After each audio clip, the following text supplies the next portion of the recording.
Ladies and gentlemen, welcome back to MXGP Career Mode. My name is MX2 World and this is part 15 of MXGP Career Mode. For those of you who may have missed the previous episodes, feel free to subscribe to the channel, go have a look. There's a full playlist with every episode up to this point available.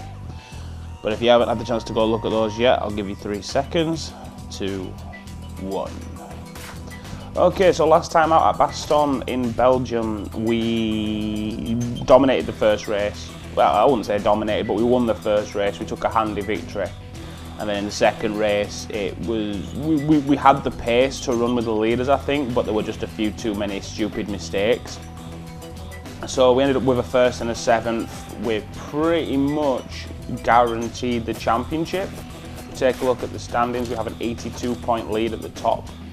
There's a 100-point maximum from the 2 meetings that are remaining, but even if we finish last in all 4 of those races, we're going to score 20 points, which means the most that Hurlings can score against us is 80.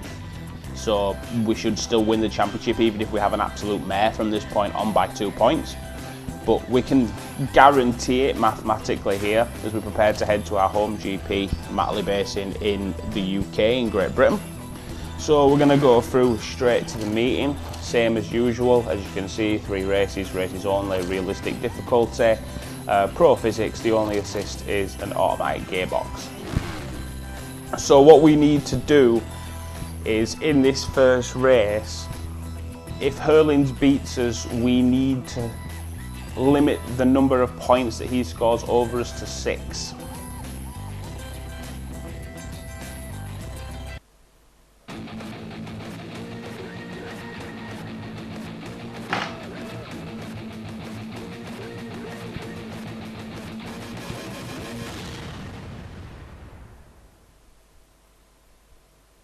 Sorry about that, I don't know, somebody just fell over on my shelf. If you're wondering what that bang was. So yeah, we need to make sure that Hurlings doesn't score more than 6 points more than us in the first race to guarantee the championship mathematically. So we're going to head straight into race number 1 of the British Grand Prix, round number 13 of the MX2 World Championship. I'm trying to remember, I think the first corner is a left-hander, so as per usual move all the way out to the right-hand side. So here we go, ladies and gentlemen, part 15 of MXGP Career Mode, round number 13 of the MX2 World Championship. And as usual at this point, it's all about just getting his heads down, getting focused and trying to get in that first corner first. But ladies and gentlemen, let's go to work.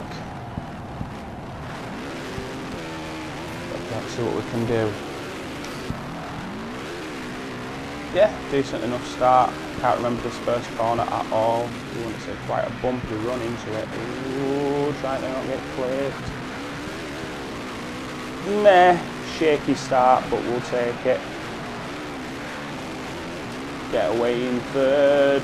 We're in 4th, even if Ferris comes steaming back up on us. Oh, great. Cheers for that, mate. Thanks for that. Now the advantage is, even with that, we're still, as you can see there, wheel to wheel with Hurlings. So that's the person who we need to really try and keep behind us. To try and maximise these points, but I'm trying to remember this track as we go along.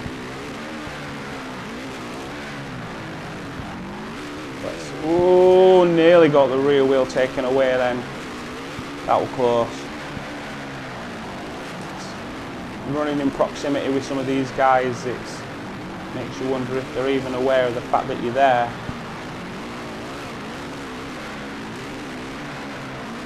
Don't seem to have any pace advantage at the moment over anybody. Oh, that could have gone horrible. That little snap of oversteer could have gone horribly wrong. Oh, getting a little bobble as we hit the deck. 1.8 over Patron behind us, so Hurlings is falling back through the order again.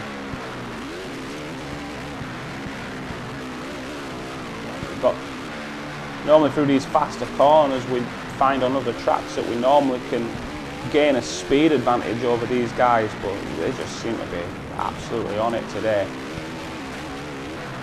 It's a shame because with this being the home GP, I'd really like to get a strong result, but I don't know how well we're going to manage on that one.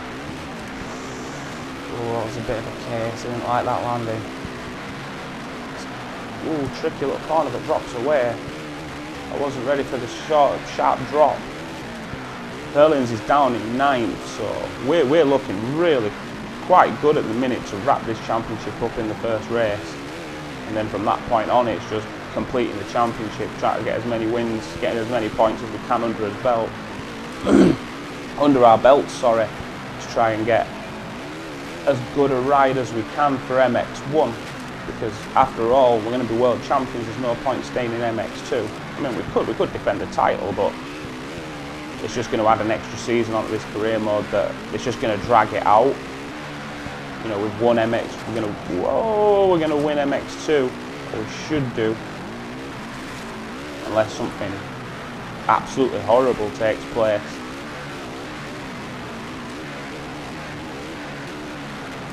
Okay, oh, we dropped that to 7th. You can see the gap that's emerging between the front 5 and everybody else, and we were really struggling to hold on to the pace of these front guys.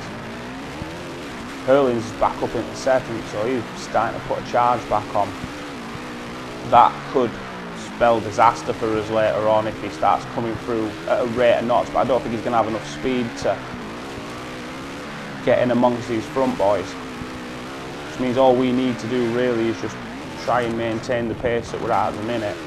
Fastest laps are all coming in thick and fast, 1:48s pretty much across the board for the front guys. We do a 52.0. We did have that crash, but I don't think that accounted for 3.5 seconds.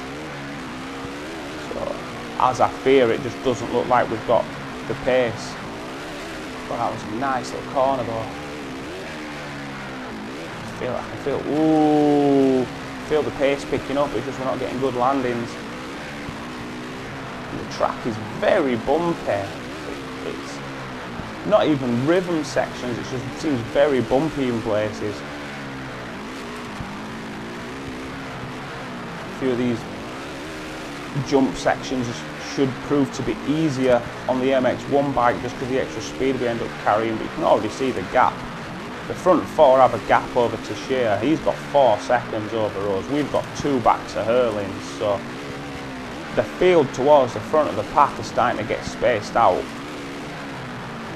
But as long as we can hold this together and get to the finish, without doing stupid things like that, we should be okay.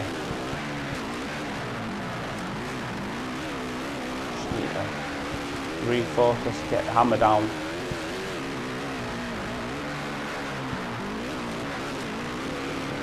Come on.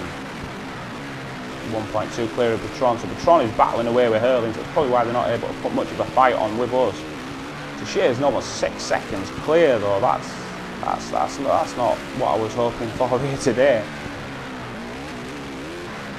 Like I say, my home GP, I wanted to be running away at the front. Koldenhoff takes a great victory though. Led from the front, led from the very start. He got the whole shot and then just controlled the pace. We're going to do another 52 as we finish in 6th. But that shouldn't really be much of a negative because that should have given us the title. See, we finished 6th, Hurlings 7th. In terms of people, you know, there was nobody else really who would mathematically had a chance of beating us for the title.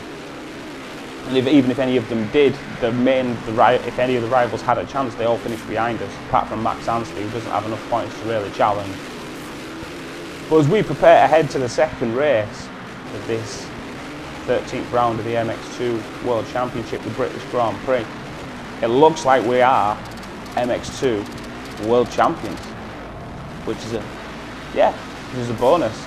I was hoping to get it done in the first season. I hadn't played this game for quite a while before deciding to do this career mode, so there was a little bit of nerves as to whether or not we'd actually be able to get this done on the first time out. But I'll definitely take it. I will absolutely definitely take it. It's the sort of thing that we were definitely looking for. So we're prepared to head now to race number 2. We're just going to jump straight into it, no messing about. We're going to get all this out of the way as soon as possible. We're just going to push through, motor through these last 2 meetings as quickly as we can to get into the beginning of our MX1 season. But like I say, we want to score as many points as we can. We want to attract some big teams. So we want to have it as a rider. Ooh.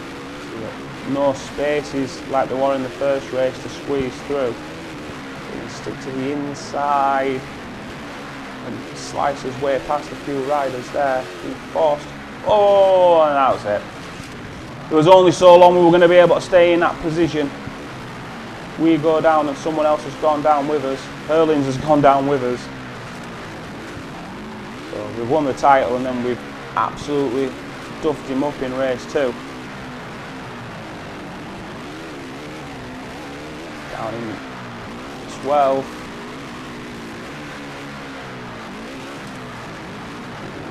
Ooh, it's all getting very close. I think I actually caused someone to crash there. I didn't mean to, but I had Lupino all over my back wheel. Oh, and just got absolutely sandwiched by the spray and Butron, should I say. Middle of the pack, it's all getting there's a bit too much argy-bargy. You know the leaders are just going to be having clear runs at the front. You can see the field already beginning to space out again. We've got a horrible line through that corner.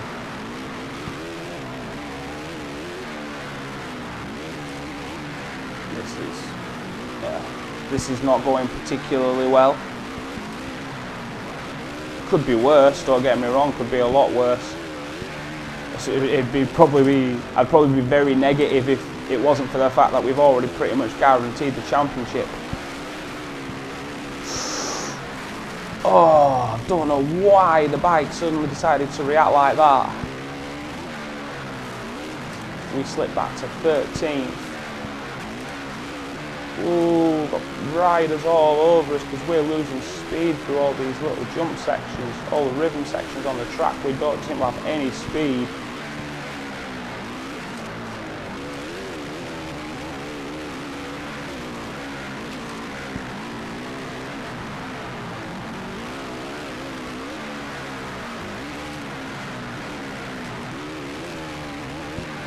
Really struggling.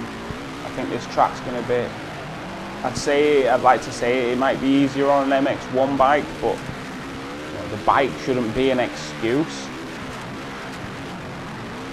You know, we've had a bit of time on this Yamaha now. We've had time to get used to its little traits and characteristics, how it handles the jumps, how it accelerates, how the nose does tend to come up quite a lot on this bike.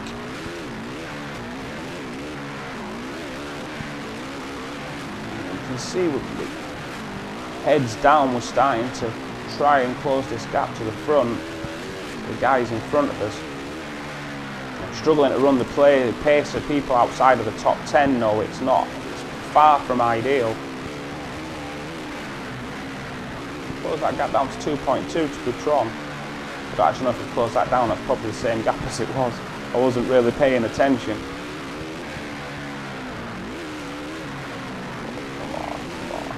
Nice line, that felt fast. Leaders again though running 48s. We just don't have that pace at all. Squeezed his way up into 11th. We're going to do another 152. These low 52s just really seem to be where we're stuck at the minute.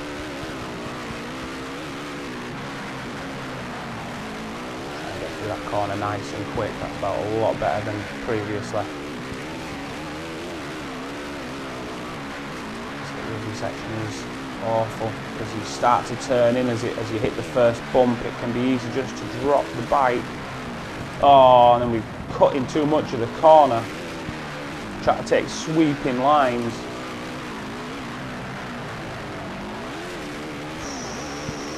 Elbag got very close to the rear wheel then.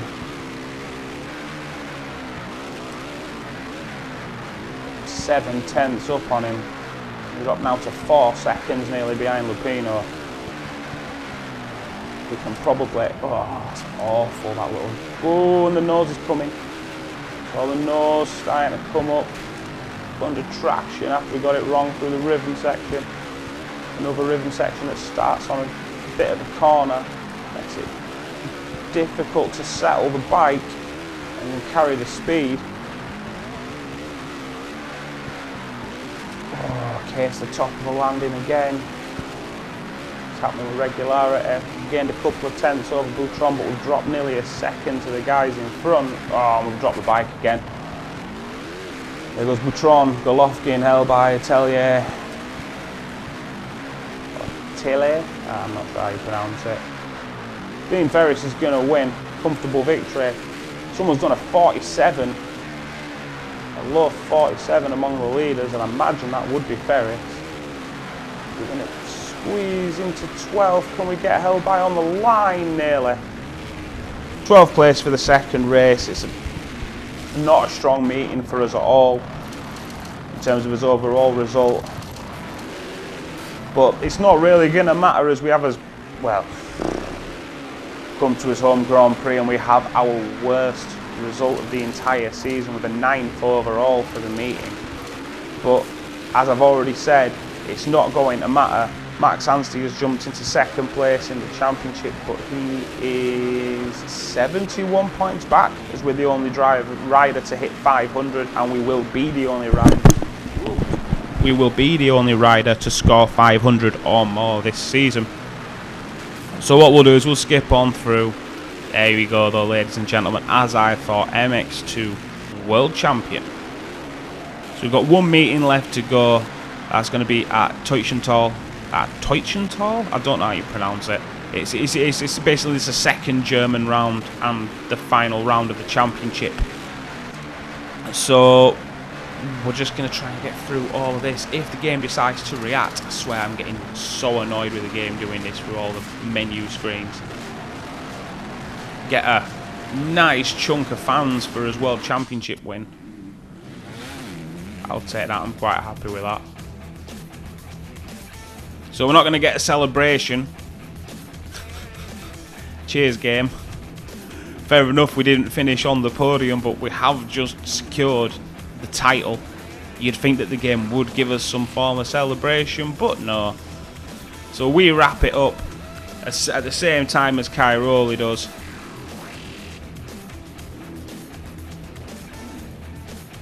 Both world titles decided at Matterley Basin. So ladies and gentlemen, we will leave it there for the time being. Join us for the final part of the MX2 World Championship, which will be round number 14 from Teutschenthal in Germany, which will be part 16 of MXGP Career Mode.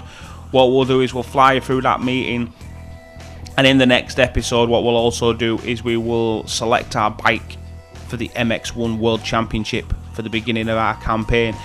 If we get a Yamaha, odds are it'll be a Yamaha, but let's see what sort of offers that we get. But ladies and gentlemen, I will leave it there for now. My name has been Ninjitsu Evolved, and this has been MXGP Career Mode Part 15, the 13th round of the MX2 World Championship. So until next time, ladies and gentlemen, thank you very much for watching, and I'll see you all soon.